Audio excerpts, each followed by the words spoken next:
Hey everybody, it's Neil. Today I have this Yoke steering wheel that we are going to attempt to replace our Tesla steering wheel with.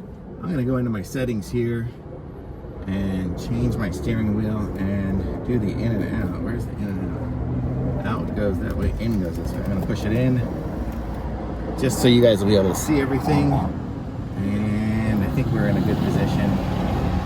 Up, put it up and that way. So now we can see everything, and we're gonna go ahead and set this up. So let's see what we need to do. I think first thing is we're gonna have to turn off everything and get it all set up. So let me go get it all set up here and I'll show you guys the installation.